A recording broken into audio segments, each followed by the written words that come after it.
I wonder why that didn't work. Hello from Brazil. I like that. Okay, let's see if this works. The real one, because if it isn't, it's not going to be fun for any of us. There it is. Yeah. There you are. Cool. You're the real Bill Nye. All right. Yes, greetings. I could see you, I could hear you, but it took a while for it to catch up. Greetings. May I say, nice tie? May I say? Oh, I just wear this every time I have Bill Nye on the Instagram Live. You know. Of course you do. You look sharp. You look very sharp, and I understand your daughter made that picture. She did. She made this. She actually just had her last day of high school yesterday, and congratulations. I mean, yeah, really, so that's a big step. She made this one, which is pretty cool. I like it. She also, if we have any technical problems, she created this one that I asked for. Mm-hmm. Cool. That's very nice. She said, Bill, she said, I've had David Byrne on, I've had Tiffany Haddish on, I've had Couric on, but she said without question that you were the most famous of the people that we've had on yet. That's great, I guess. Let me just tell you, when you're famous and you go into a Starbucks, back when you could go into Starbucks. Yeah. If you're famous, a latte is only $4.50.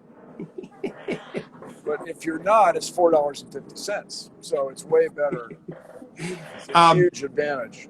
Yeah, it sounds like you really throw your weight around there. Now you're I'm a shareholder. Some disclosure, I'm a shareholder. You are a shareholder in Starbucks, really? Yes, I'm an old Seattle guy, you know. You have you're in your garden, right?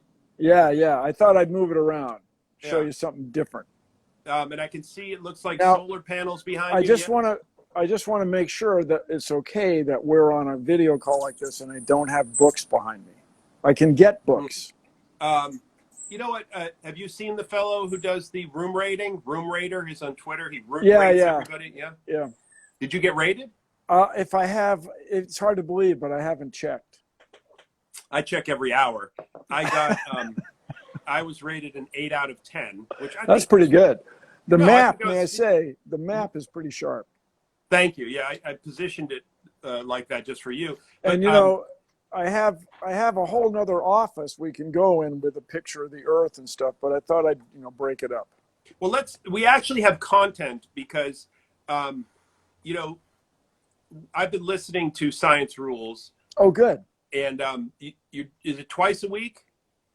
Yeah, the coronavirus one is twice a week. Yeah. So we've had people on who sing songs and people who are comedians and news people. But I mean, obviously, we're at a point where every conversation you have on the street, it starts one way, but it always ends up with where we're at now as human beings. And when you say conversation on the street, it's more. Hang on, it's more.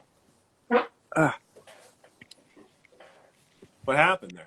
It's more like a conversation on the street. Thank you. Yes. Right. Yes. The conversation on the street. Now, there's some controversy about the effectiveness of masks. Yeah. But intuitively, if both people, that is to say, the infector or infectrix and the infectee, are both wearing masks, you got to think you're coming out ahead. The other thing is it's just so-called awareness.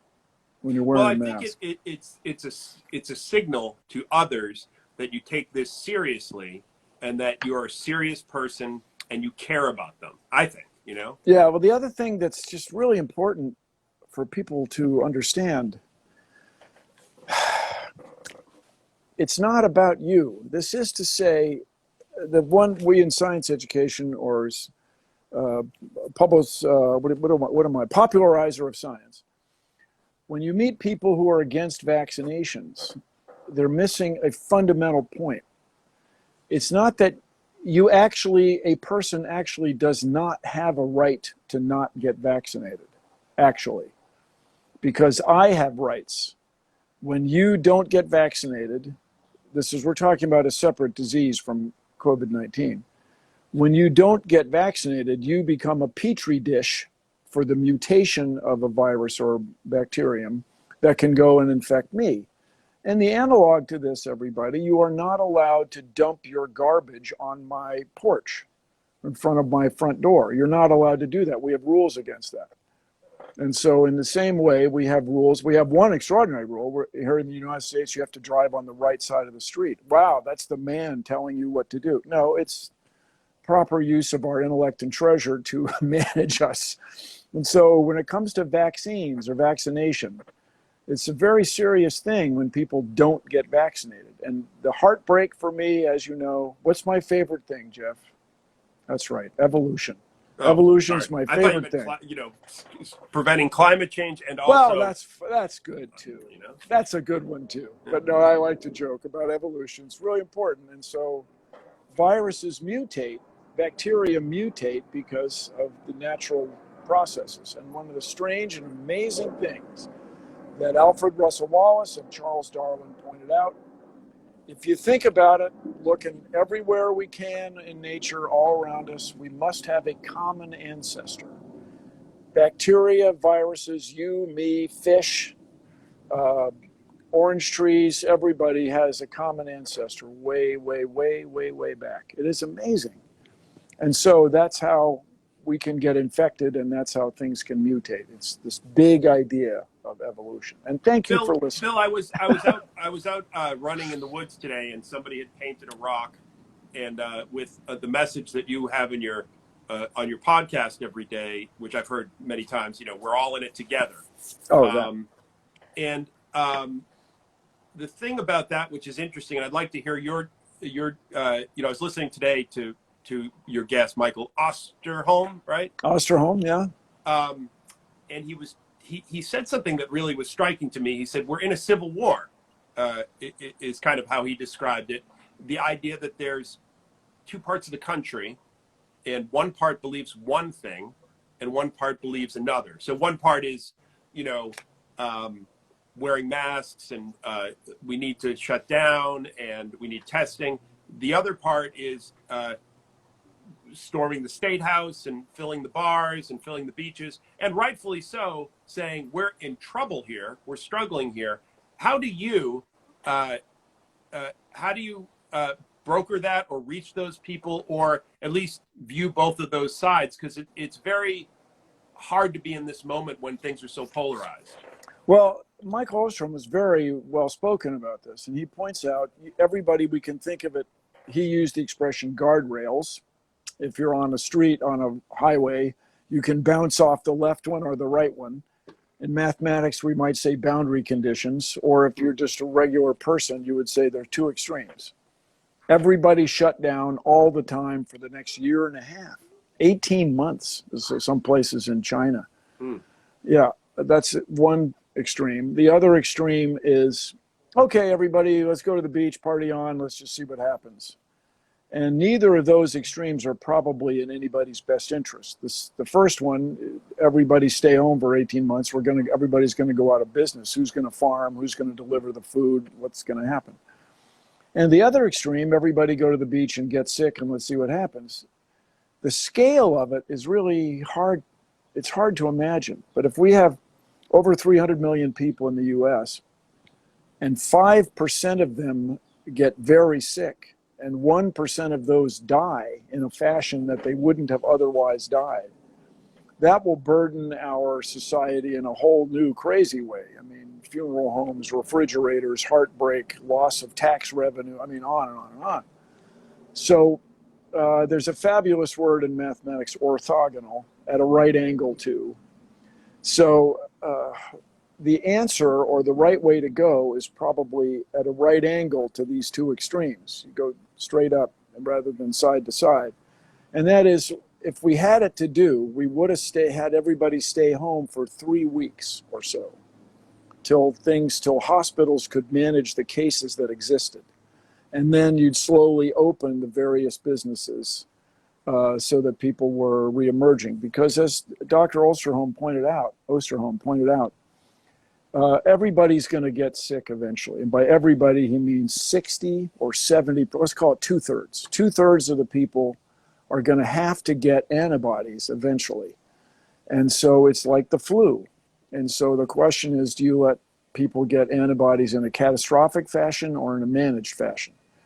And his argument, I think very strong one, is You want to do it in a managed fashion. And wouldn't it be great if that sore throat I had back in February was actually it, and I'm running around with antibodies? Wouldn't that be cool? Well, I'm probably not. And so, it's very scary. I heard you talk about this, and we talk about everybody holds out for a vaccine. Oh, if we just get the vaccine, 12 to 18 months. I have no idea when that clock started, when it's ending. I have no idea whether we're going to get one. Then I hear people say, "Oh, that's hopeful, but don't. That's not science. Hope is not science." So I guess you sit there, and when you tell me that 60% of us are going to get this, I find that terrifying. oh no, that's a good thing, is what he would argue, because everybody's going to have to get antibodies eventually. And so what you want to do is do it in a managed fashion. So there's another idea, along with vaccines, where you get a shot and your body develops antibodies, and that's great. And everybody thinks that the people we have on the show, and you've listened to the show, Science Rules Coronavirus Edition, everybody thinks that this coronavirus is analogous to the other coronaviruses that we've come across, including SARS-1, the first severe acute respiratory syndrome.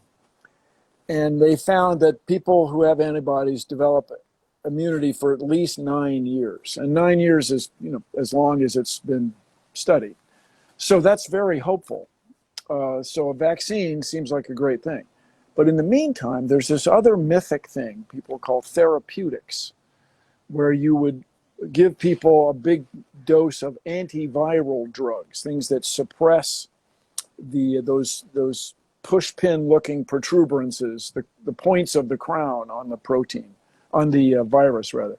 And so you could, in other words, the same way you live through the common cold, perhaps, you would live through coronavirus managing it with therapeutics, with these other style of drugs. And this would enable us over the next couple years to get many, many, many people immune. And then you get to this mythic thing that people find this word very troubling, but I think it's kind of cool: herd immunity, where the herd of humans has so many immune people that the likelihood that you'll run across an infected person gets really low. And so, and then if you do get infected, the hospitals are so open then, because so many people are immune, that we can manage your disease. And so these are the big ideas that people talk about, and it's complicated. As far as reaching people who don't accept science, that's a hard one. I've been fighting this fight for years, and the analogs between climate change, or the people's response to climate change and people's response to this coronavirus, are striking. In denial, then not. And so, this flood in Michigan, these floods in Michigan where the dams broke.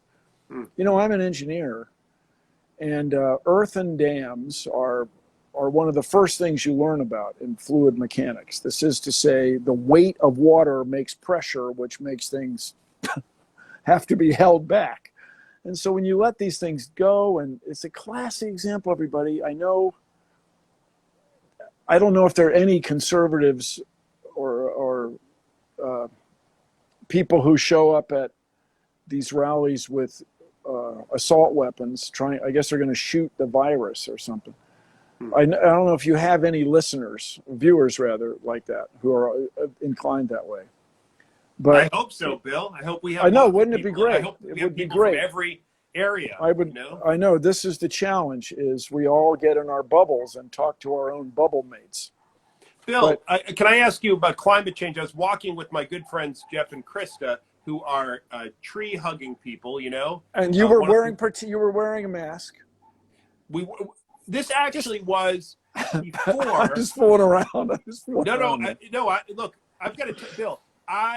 When the groceries are outside, I bring them in and I put them in an air. I'm a crazy person. I wash the bag of tortilla chips. On the rare occasions we eat out, I take, if the kid wants a pizza, I take it out on the porch. I put it in another plate. I microwave it. I am exactly the man who fears all. So that's me.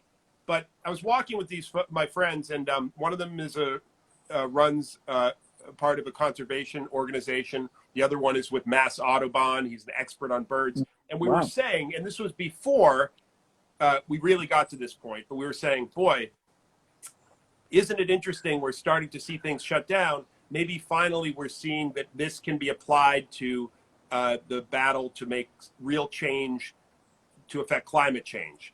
And I said to him, I said, Jeff, I think you're wrong. I think we're literally seeing people dying right in front of us. Right now, we're at 94,000 or whatever. Oh, we'll break 100,000 pretty soon. I mean, people are creepy, still but yeah. saying, I see it on the Facebook, I see it everywhere. People are still going, hey, have you seen anyone who had it? I mean, is it, I hear the hospitals are empty. So I don't feel as confident as maybe other people do that this will lead to any sustained change in how we as humans view the future. Well, as I say all the time, the United States is extraordinary. I mean, I'm from the U.S. I'm not objective, clearly, but what's built into the U.S. system, which became a model for liberal democracy or for democracies around the world. People have trouble with the word liberal. Progressive democracies around the world is change. Change is built into the U.S. system. And I say all the time, the reason people still want to move to the U.S., despite all the trouble we have among ourselves about immigrant populations and people who come from elsewhere, the reason people still want to come to the U.S. is because our laws are better. Actually, our laws have been around longer, and there's been more arguing about them for centuries, and it's just as screwed up as it might seem. It's a little less screwed up than it is a lot of places, and it's a lot less screwed up than it is a few places. And so I'm hopeful about the future because change is built in. And so when people say, I'm an originalist of the Constitution, okay, where's original? Are the first 10 the Bill of Rights, does that count or not? What about the 14th Amendment? Is that too new? And so it's just everybody. I'm really hopeful, and everybody talks about precedent. I'm not an attorney, of course, but everybody talks about precedent in the law, and that's because people have been thinking about it, arguing about it. It's cool, and in that way, it's perfectly analogous to science, where you're making changes. You run tests, you see what happens, you compare what you thought would happen with what really happens, and then you change things. You change the laws, you modify the rules. It's cool. But the sooner the better, of course, in climate change. And so what's extraordinary, you guys, is we have these huge opportunities for climate here in the U.S. especially. You can see over my shoulder, those are my solar panels, which I put in guys put in these. The people who installed it, I'm not sure they were old enough to drive, speaking of. But I put those in 2007. They still work perfectly. And so you can hate me, you're out there, you can call me liberal names based on mental deficiency and so on. You can hate everything about me, I got that. But it's just fun. It's just fun. Bill, someone, I read the comments as $7. They scroll here, and someone just asked if you would. They said Bill Nye for president. Will you run for president in 2020? So no, 2020 is happening now. But you guys, what we used to want, and I think what you'll all want again. I say this to people of all ages. You want people running the country, people in the administrative branch, who have some experience in government. I think if we've learned nothing else, and you can bite my head off, you can hate me, I got all that, but being good at business or mediocre at business does not make you even mediocre at government. It's a different skill. It's a different type of deal making. It's a different negotiation. And so it seems like there'd be an analog. That if you're good at business, you'd be good at government. And I'm sure there are a lot of crossover, but it's a different thing. And the reason people go to work in the government is because they're trying to do something for the higher good. And this is why I have advocated for years, Jeff. Yeah. for a Bill, national can you tell service. me what, in this situation, I mean, you've mentioned about the mask and you have a towel, it seems, but Well, I was wiping down the deck. I have a whole rack of masks, but I'm out I here don't by think you want to myself. use the thing that you're wiping down the deck with on your face, though, right? Well, I was going for a joke. All Help a right. guy out. Okay. So, what are your personal practices in this moment? Do you go out? Do you wear a mask? Do you shop personally at a store? What are you doing? So the first thing, I try to shop. I do shop every 2 weeks, and it looks like I'm going to go more like 16 days this time. I've gotten a little more out of this. I bought a real nice piece of fish. It's going to go a long way. So How big is the piece of fish for it 16 was, days? well, I have eggs and other Yeah. exciting things. I'm not vegan. Yeah. But the other thing that happened this year that I've always wanted to happen, I don't know if you can see the garden.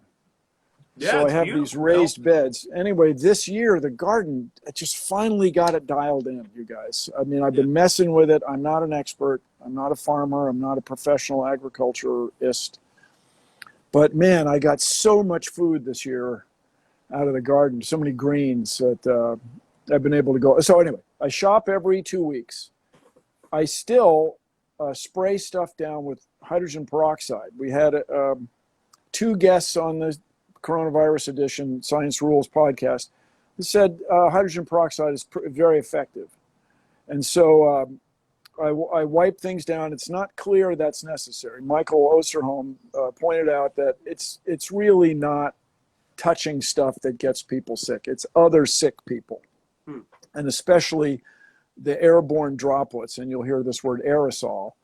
And then I go for a walk every night. And I'll just tell you, I usually have the mask down.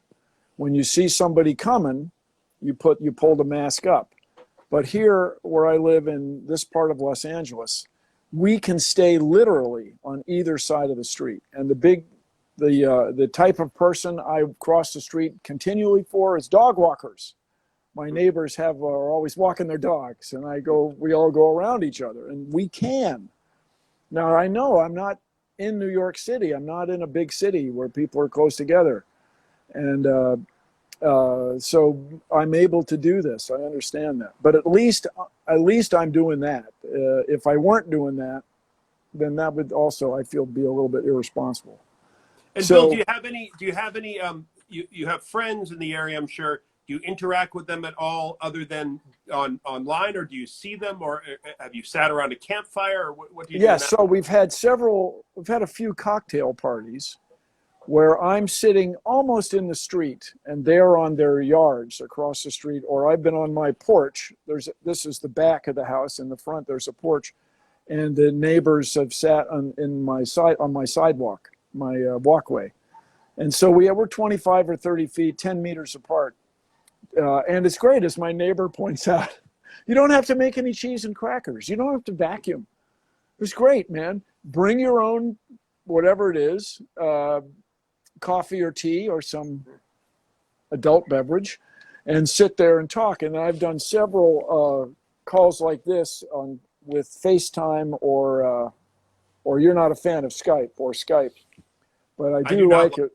I find with this whole situation that I didn't realize how much I actually craved talking with people in person, and it's very jarring to be cut off in so many ways from the world. And it's also jarring to go around our town where people are pretty good at wearing masks. You just look around and it looks like a bad movie. I mean, it's very scary. Bill, one thing I wanted to ask you about is, children everywhere look up to you and appreciate you.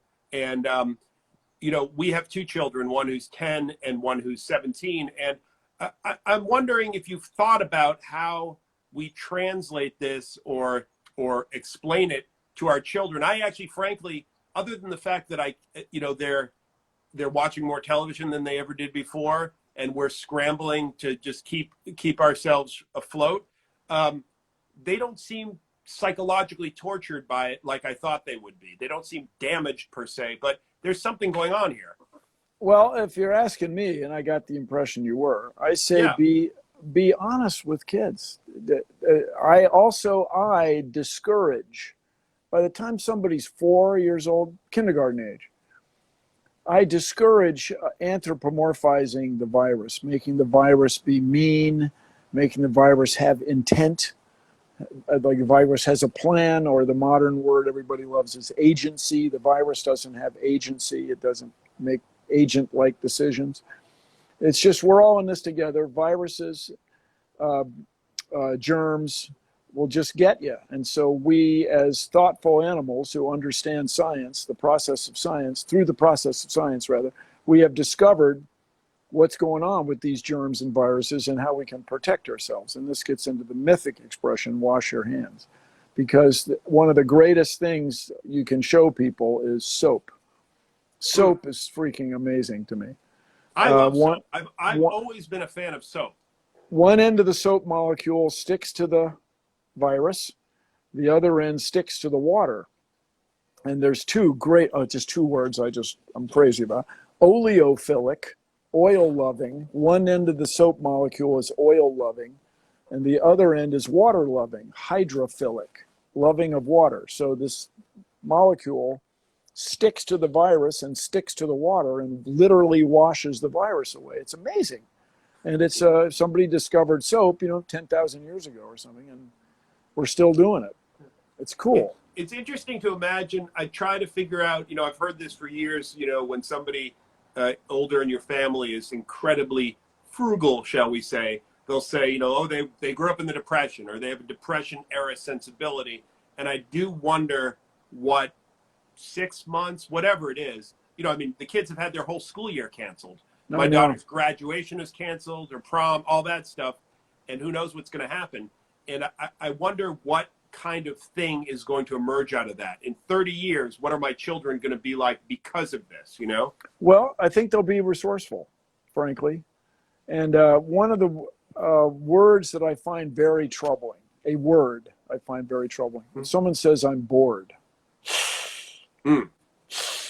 Bored is good, isn't it? I always tell the kids that. I say, it's good to be bored sometimes. Well, what you want is time for your subconscious to be cranking away. Yeah. Big fan of that. But having nothing to do, to your point, is not bad. But then saying that you're bored and it's somebody else's fault you have to be entertained. No, come on, man. Figure this out. So I'm of an age where polio was of great concern. We weren't allowed to go swimming. And I grew up in Washington, D.C., and I'm not kidding you guys. In those days, very few people had air conditioning in their houses. I grew up with no air conditioning in Washington, D.C. Oh, yeah, 10 miles through the snow. No, really. There were fans everywhere. We had fans all the time. Yeah. But going swimming or spraying yourself down with a garden hose was the way you dealt with that. It was 90 degrees Fahrenheit, 99% humidity all the time. And so I guess it still is. And so that was really disappointing to not be able to go swimming for a couple summers. But you do other stuff. You figure it out. And I'm not saying it was ideal, but we figured it out. And I went to elementary school with a guy who had polio, one of the last people in the U.S. to have polio. And everybody, you do not want polio. It's not a joke. It's a horrible thing. And so in my lifetime, the vaccine was developed. We all went to the junior high school, which was, this is this huge facility, which I attended later in life. Wow, this place is so big. And we took the sugar cube with the red liquid in it, which was the vaccine. And so polio is not an issue anymore.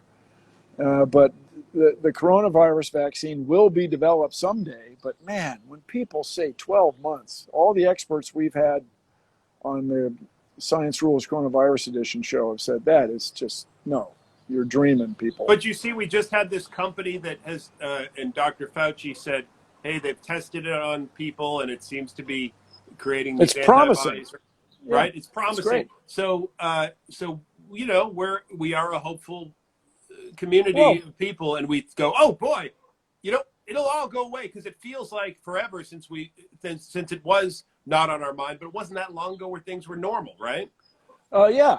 So I think I'm agreeing with you. Yes, sure, the vaccine will come, but will it come soon enough? I mean, what's enough? What's soon? You know, and this is where Dr. Osterholm rather, was pointing out that it's going to be longer than you think. And eventually everybody's going to have to get, or let's say 2/3 of us are going to have to get antibodies one way or the other, either through a vaccine or getting sick.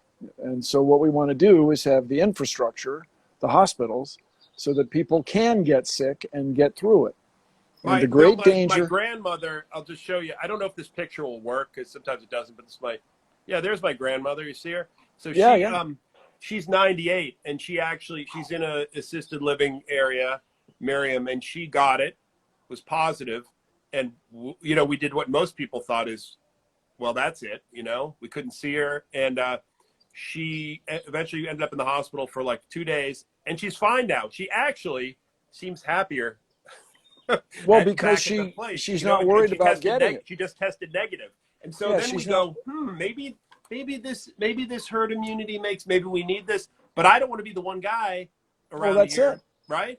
Yeah, well, that's the great danger. So everybody, the reason we're here at all, everybody watching, you and I, the reason we're here at all is our ancestors survived the Spanish flu, which is, if they didn't, we're not here.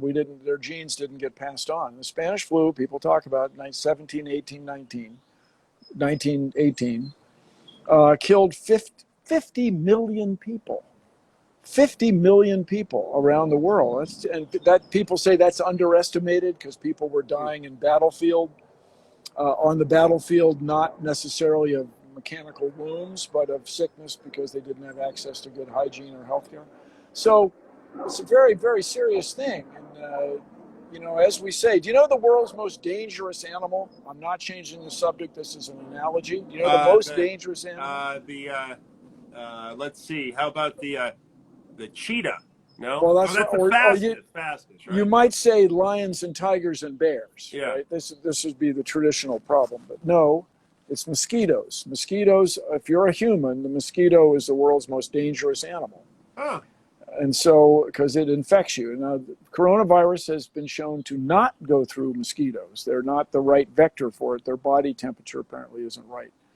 But there are other parasites that do go through mosquitoes, of course. And so you can say, if you want to have an enemy, mosquitoes, and you're a human, mosquitoes are pretty much your enemy. I mean, Bill, and it's because we all got here together. I want to ask you about something, because we all turn to you right now, and many people are turning to your podcast and looking for answers. Turn it up loud.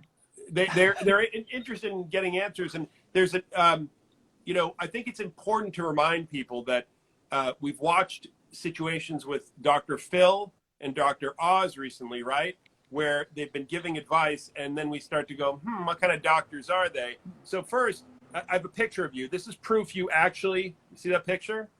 Yeah. That's from I was high at school. Alice Deal Junior High School. I'm still a Nationals fan, you guys. You're so you're near science, like a microscope. I mean, you're doing scientific thing there. Yeah, I was keying insects. So I was identifying insects. I did well at identifying insects. I was pretty good. I was not a genius. Bill, okay. Your specialty is in engineering. Is that correct? That's why I like bicycles and airplanes. So became mechanical engineer. Looking back, maybe I should have gone electrical. Yeah. The thing I would have gotten into is antennas. I think antennas are cool, but that's not how it went down. You built this thing. I keep looking. You know, I see this hydraulic resonance suppressor tube that you built. Yeah. What does that? Explain that to a guy who doesn't understand. You do. Anything important, you know? Yes, you do. Come on, Jeff. You're a liberal arts educated guy. You can think deep thoughts. I've tried. Look, I would love to be a scientist, but when I've tried, I have not succeeded. But you're aware of it. You embrace it. I believe in it. And yes. And my father, who I mentioned to you, is a genius man. Went to MIT, a civil engineer, specialized in silt. I appreciate it. I just don't understand it. But understand the significance of silt, and then we'll talk about me, of course. Okay. But these two dams that failed in Michigan, I don't know, but I'd be surprised if silt were not involved. And Silt is so, involved in everything, right? yeah. I mean, I'd be surprised. I'm open-minded, of course. I think But his PhD paper was something like the slow creep of silt, something like yeah, that. yeah. And by the way, silt is how Charles Lyell discovered what he called the dark abyss of, doing my best to remember the quotation, the dark abyss of time, which we often call deep time, where the Earth is 4.5 billion years old, and you try to imagine 4.5 billion. And we're going to talk about the resonance suppressor, but 4.5 billion, if you count to 1,000, takes you 16 minutes and 40 seconds, counting one a second.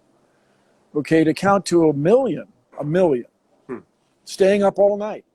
No milkshakes, no shopping, nothing. All night for 11, almost 12 days to count to a million. Oh my To God. count to a billion takes you 31 years and 8 months. So trying to imagine deep time and so Lyell looked at silt, the silting, the way sediments were deposited, deposition rates, as they're called, depositing rates. And he discovered that the Earth must be extraordinarily old.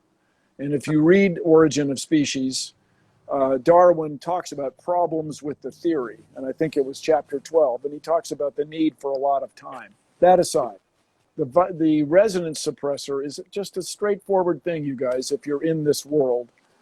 As we say, if you wanted to move this house, if you wanted to move the house about that far in a 20th of a second, get yourself a 747 hydraulic rudder actuator.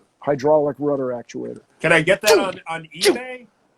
Probably not, No, but these things are so powerful. All right. It's just amazing. So you connect a hydraulic pump to one of the jet engines with a gear train, and you connect it, there's struts. And Well, so let me get a pencil for this. No, but it's not that hard. So you have hydraulic pressure in English units, 3,000 PSI.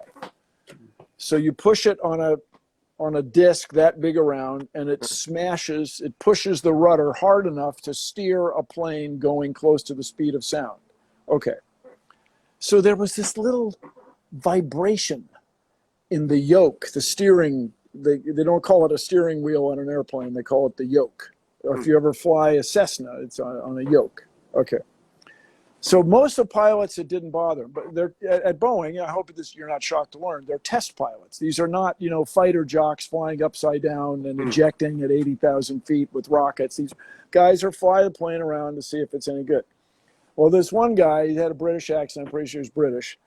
It just bugged him. This little bzzz. So they gave this problem to the young guy. It's because when you're first out of school, the math is still in your head. You can do it. So there's a pressure wave going through the hydraulic system. Let's call it a sine wave, like a wave in the ocean wave. So you make a tube that goes around and reconnects so that the wave is exactly out of phase. So when that wave's going up, this wave's going down.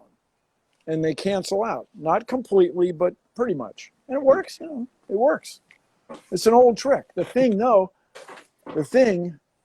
is it added weight to the airplane. Oh my God, whoa.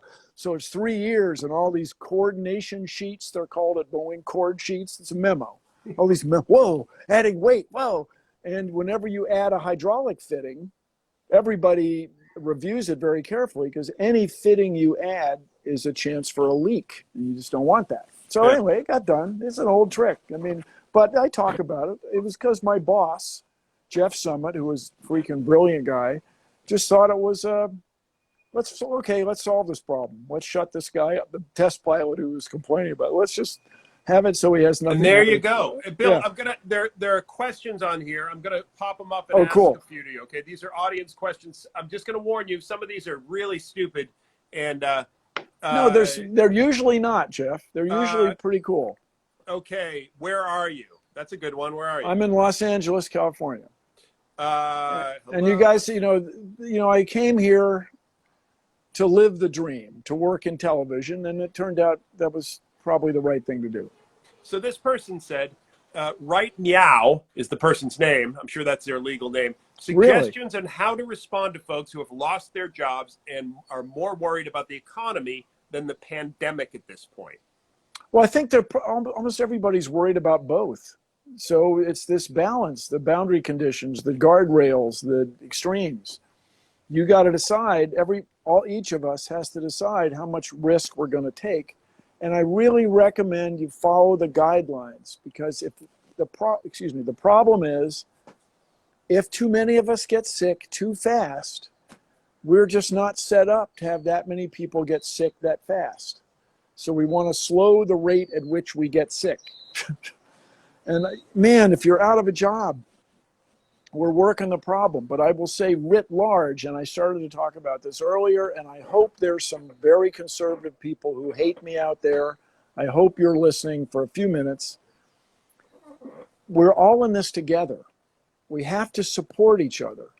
So I strongly encourage everyone, when it comes to climate change, when it comes to banking practices, when it comes to our relationship to people who want to move into the United States, and when it comes to climate change and this pandemic, take all of this into account when you vote. Please take this into account when you vote. And this thing where we've divided the country based on our political views is really troubling. And I just think all the time, I've talked about this all the time. It's a little, the thing about it, Bill, and sometimes I try to get out of my own space because I feel like we are lucky. And I'm in a nice town. Oh, my goodness. I have a job. Jeff. We're comparing your garden to my map on the wall.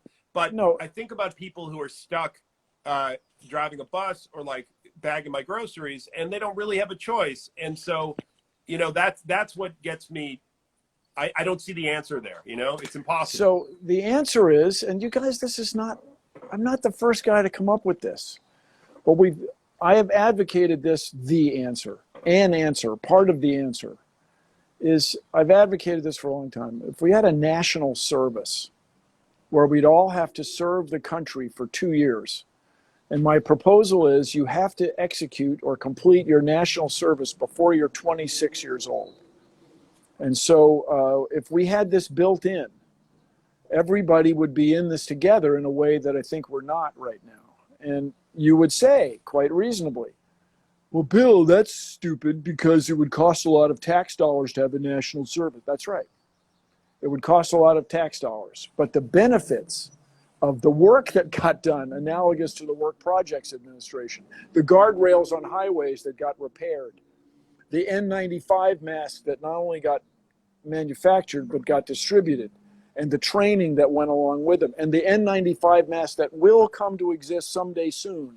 That is one that excludes 95% of the particles and is washable. That mask will exist sometime soon.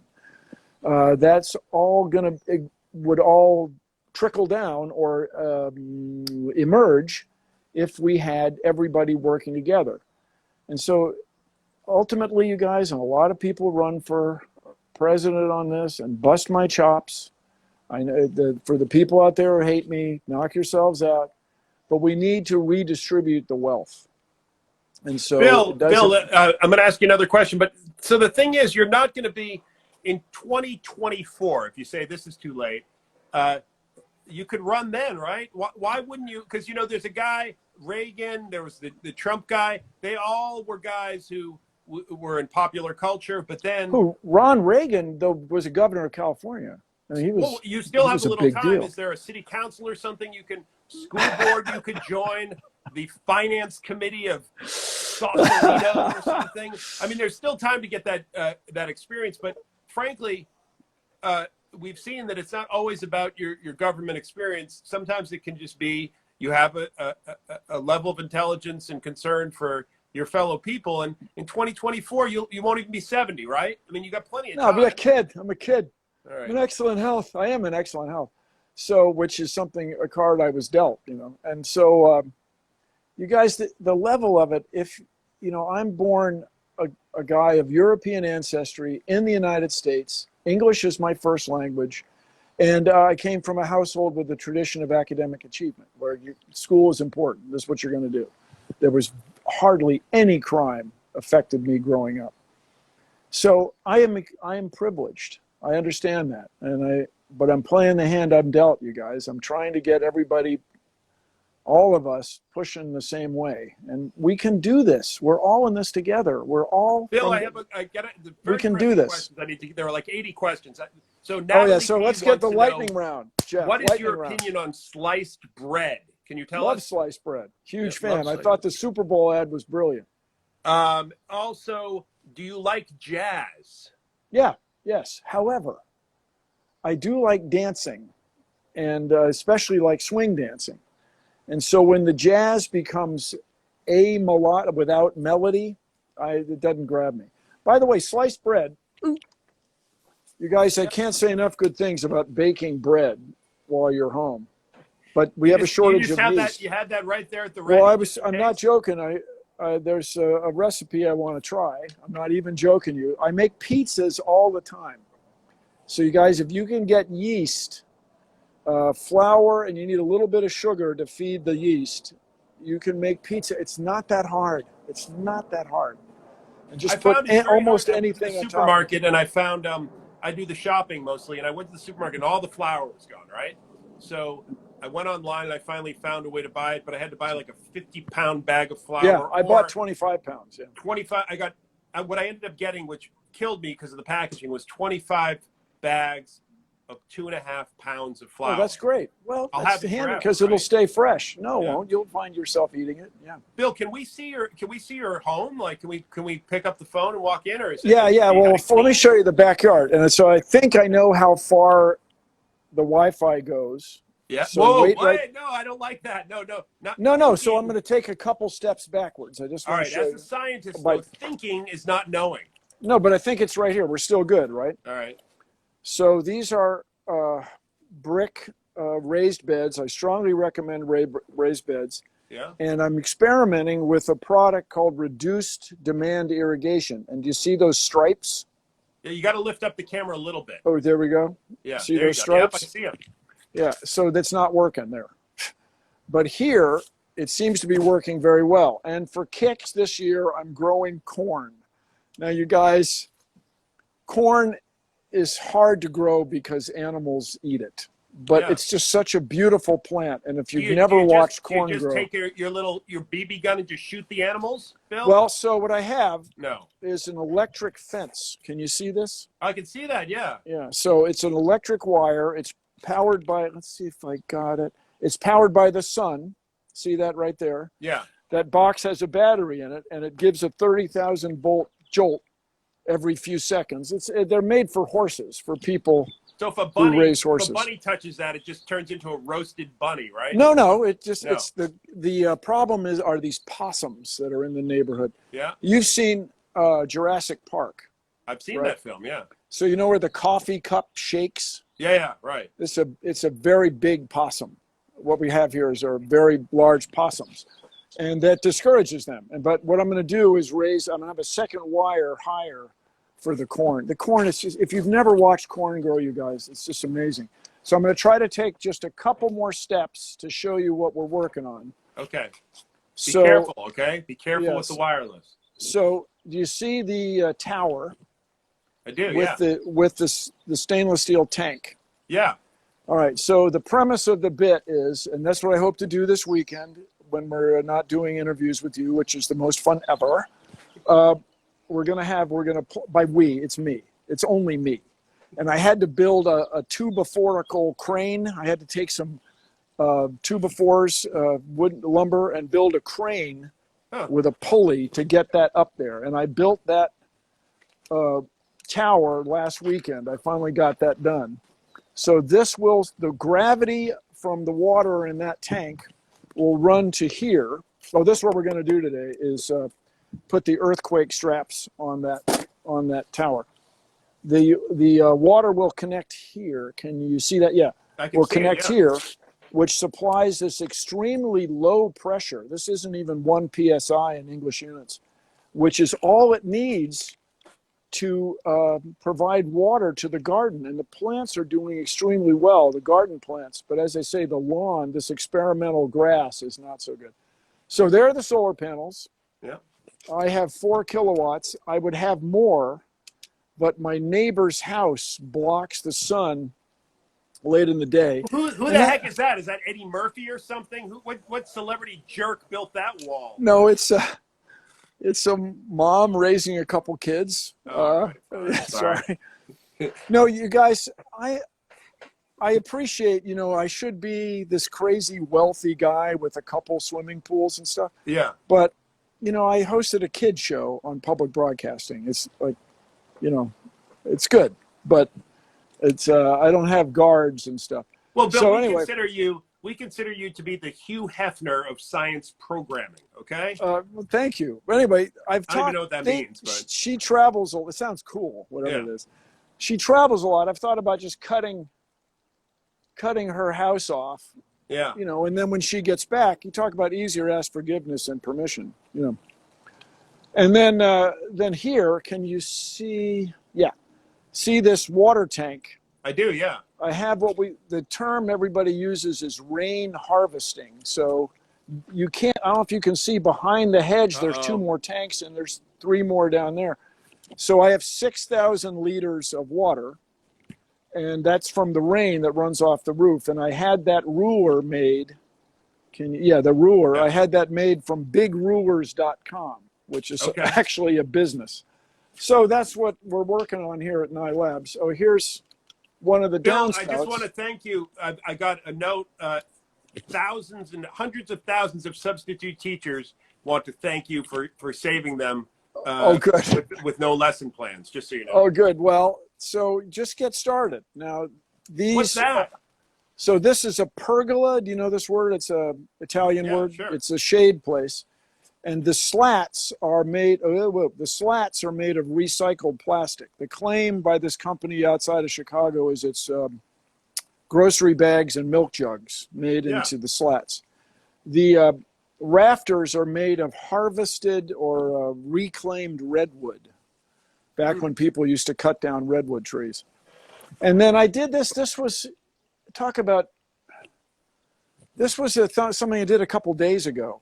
I had these solar system lights that are kind of gimmicky, and I had a hula hoop left over from a science demonstration having to do with angular momentum. And I put And them they're on different there the colored other day. lights, right? Yeah, well, they represent in your mind's head planets, but it's not clear that it would be our solar system because there's 10 of them. Well, maybe, as we say, they're what? Maybe they're Kuiper belt objects, maybe. So, by the way, the Planetary Society is very excited about the upcoming launch. SpaceX has built a Falcon 9 rocket, which they've tested, and it's an excellent rocket, and they're going to fly 2 people to the International Space Station for the first time from the U.S. They're going to launch from, I guess it's Pad 39B, where some of the Apollo missions launch. Might be 39A, doggone it. It's one of the 39s. And they're going to go to the International Space Station on a rocket built in the United States, leaving from U.S. soil. It's a Bill, do you think you may be able to get on that or a rocket in the future? Well, so I applied to be an astronaut 4 times, back in the day. And but after Krista McCullough got killed in that explosion, there's a guy like me wasn't going to fly. But I was much younger back then. It's an athletic thing. Sure, I would do it, but there are people much more qualified. Also, I don't know how much time you spend with astronauts. You talk to these people. I make this joke. You go to the interview, the astronaut interview. How many PhDs do you have? A, 100 to 300. B, 300 to 1,000. Who are these people? How many marathons have you run this week? These guys, the people who become astronauts are just extraordinary. It's amazing to think of these 2 fellas, Elon Musk. You heard of him, right? Yeah, I had lunch with him. And I gave him a ride Jeff to the airport, Bezos, right? Jeff Bezos, the guy who owns this whole shebang. It's fascinating to think of the films and the books and everything that is going to emerge out of this sort of friendly or not so friendly competition, right? Oh, it's be great. Now, keep in mind, everybody, people talk about the extraordinary achievements of SpaceX and Blue Origin, which will be coming up. But this is all possible because of the space program writ large. You would not have launch pads in Florida with railroad trains that can bring giant heavy rocket equipment there. You would not have testing facilities around the country. You would not have the infrastructure, as it's called, for space exploration without the Cold War and the moon landings. This isn't a bad thing, it's a thing. So what SpaceX has been able to do, it's cool, is they built a factory where they can build almost the whole rocket in one building. It goes like a big horseshoe. The material, stainless steel, comes off the train car, it goes through the factory, comes back off, gets back on the train car. And that's able to do because of this commercial versus government. So what you want is the right mixture. You know, most of the clients, most of the rockets that SpaceX sells is NASA and the military. So that's not bad. It's a thing. Government is not bad. You can hate me. You can hate everything about me. Bill, Government is not bad. Nobody hates you. We like you. Although no, but the people out there that comments went through and said, "I hate this interviewer." So someone hates me. Hey, so Bill, another I've got thing. to tell you, this is the imperfect nature of the Instagram Live. So I could talk with you for 5 more hours, but in 1 minute, if we don't stop, it's going to destroy this forever. And I don't want that to happen. So listen. Let me leave you with this. Everybody, we're going to have to learn the metric system. It's not hard. It's a beautiful day. It's going on 26 today, almost 27. We can do this because if you learn the metric system, you can sell internationally. It's not a bad thing. We can do this. We're all in this together. Be safe out there. All right. Wash your hands. Thank you. Okay. And listen to Wash Science your Rules. hands. Bye, everyone. Thank you, Jeff. Carry on.